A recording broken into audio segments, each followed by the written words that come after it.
This is primarily a room for myself. I'm delving into epistemology more deeply, since it's one of the most fascinating subjects of interest to me. And so I'm not going to structure this room, rather just document any ideas I find interesting. I don't know what shape this room might take, but hopefully as I try to grasp these concepts more deeply, someone else might take advantage of that too. Before I even begin, there's 3 people I've got to credit with the ideas, so I won't have to constantly credit them in each chit. Of course, any mistakes will be mine. Karl Popper, David Deutsch, and Brett Hall. Brett really clarified and simplified many of Popper and Deutsch's ideas that would otherwise just go over my head, I suppose. And I should also thank Nawal, because if it wasn't for him popularizing the ideas in the beginning of Infinity, I don't think I would have ever got into reading that book. So thank you, Nawal. I think I'll just start with outlining what epistemology is. Epistemology essentially deals with the question, how do we know? Now, for the longest time in human history, humans did not know much. Progress was extremely slow, and human life was very much predictable. But with the scientific revolution, there came a rejection of traditional authority, and with an intentional search for good explanations, we were able to make a lot of progress. Now, it's easy to take a lot of our knowledge today for granted, and although a person doesn't need to know how knowledge works in order to create it, some scientists arguably do not know how it is created, it is still very important that one does. It is important because it is a fundamental way of spotting mistakes. With a good theory of knowledge, you can spot errors in any subject, from science to religion, and even mathematics and morality, because all those claim to have created knowledge. Now, there have been a few different ways of understanding knowledge historically. Some think of knowledge as derived from the senses. That's the philosophy of empiricism. There is another branch known as inductivism, which is really a bit similar in nature to empiricism. Inductivism claims that repeated observations get you knowledge, so you observe the natural world and then you've understood it. They're both false. Induction, or this idea that repeated observation gets you closer to the truth, really cannot work because it is impossible to generalize from a given set of observations to any theory. This brings me to the story of Bertrand Russell's chicken. The chicken noticed that a farmer would come every day to feed it. From this observation, the chicken predicted that the farmer would continue to bring food every day. Then one day, the farmer came and sliced the chicken's neck. Inductive extrapolation to form new theories is not even possible. Observations must always be placed within an explanatory framework before any extrapolation. In order to quote-unquote induce its false prediction, Russell's chicken must first have had in mind a false explanation of the farmer's behavior. Maybe it guessed that the farmer had benevolent feelings towards the chicken. Had it guessed a different explanation, that the farmer was trying to fatten up the chicken up for slaughter, then it would have extrapolated, quote-unquote, the farmer's behavior differently. How one extrapolates a new set of observations to predict the future entirely depends on how one explains it. There's a difference between falsification and verification. Science deals with the former. It does not deal with verifying theories. If your theory makes an incorrect prediction, and this is something you find out while testing the theory, if your theory makes an incorrect prediction, it makes the underlying explanation behind your theory unsatisfactory. But if a theory makes a correct prediction, then that does not say anything about the underlying explanation. Now, I said that some scientists do not know how knowledge is created. This is because you don't need to know how science works to do science.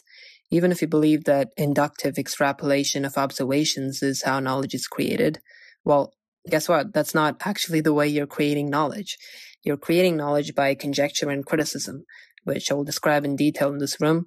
But it doesn't matter what you believe the right theory of knowledge is. There's only one way knowledge is created, according to our deepest theory of epistemology, Karl Popper's critical rationalism. An analogy can be made to the car driver who doesn't know how the car engine works. He doesn't need to know the intricacies of how the car engine works to drive his car. Same with the scientist who doesn't know the purpose of the evidence he's collecting. The purpose of science is to explain the world. To quote from David Deutsch in The Fabric of Reality, To say that prediction is the purpose of a scientific theory is to confuse means with ends. It is like saying that the purpose of a spaceship is to burn fuel. In fact, burning fuel is only one of many things a spaceship has to do to accomplish its real purpose, which is to transport its payload from one point in space to another. Passing experimental tests is only one of many things a theory has to do to achieve the real purpose of science, which is to explain the world. Now I'll read a very short essay that I wrote in my latest newsletter, which, by the way, y'all should all subscribe to. The title is Beliefs Have No Bearing on Knowledge. Scientific theories are impersonal. A theory is not scientific because the scientist believes in it. One can do science without ever believing in a theory, for the knowledge in a theory never depends on the scientist believing in it. That knowledge component is objective, independent of what a person believes in or feels to be certain. Indeed, science is a process of criticizing theories, not proving them. A scientific theory is guessed and then criticized. If the theory fails to survive the criticism, we discard it. If the theory survives the criticism, we do not dogmatically accept it to be the final word. That theory is considered our current best explanation, which science aims constantly to refute. Thus, the concept of belief exists entirely outside the domain of knowledge. As Sir Peter Medawar said, the intensity of the conviction that a hypothesis is true has no bearing on whether it is true or not. Unfortunately, perhaps due to this, some think of science as an inhuman act, a cold way of dealing with the quote-unquote facts of reality. This view is false, but will have to be dealt with in another newsletter. I used to think of humans as these inherently irrational beings, and I used to be very pulled by this idea of human biases. And so, I'd make a list and go through the 24 most common human biases to be aware of, to think more rationally. And my views have changed, to put it mildly. In reality, a bias is just an error, and errors can be corrected. Biases, they don't really exist. It can be useful to quote-unquote explain common patterns of error in terms of biases, but really there's no explaining going around if you're trying to explain the error in terms of the bias. So, for example, if I plan that my book's going to take 2 years and it ends up taking 4 years to complete, and you say, you made the planning fallacy. Have you explained anything? Not really, no.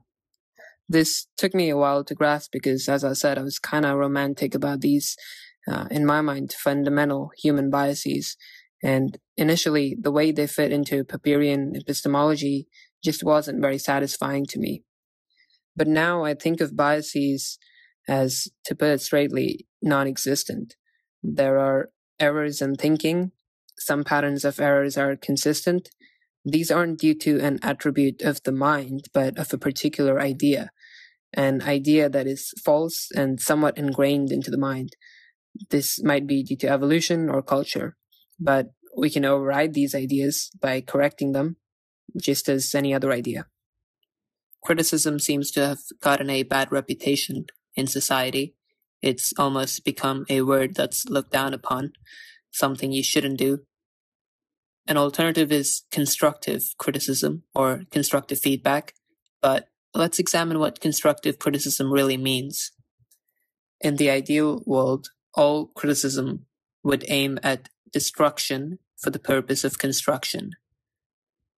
Criticism destroys an idea only to replace it with a creatively constructed, better idea that is closer to the truth. But the criticism I think a lot of people are against, and on which I largely agree, is the kind of criticism aimed at people. Now, this is also a matter of tone, but when you aim criticism at a person, it's almost always a bad idea. It's meta, it doesn't solve your problem, usually worsens it, and a person is not defined by their ideas. A person is defined by their capacity to create new ideas, and they can criticize their worldview with better ideas only if you allow for the fruitful discussion and clashing of ideas to take place that cannot take place if you start making ad hominem attacks.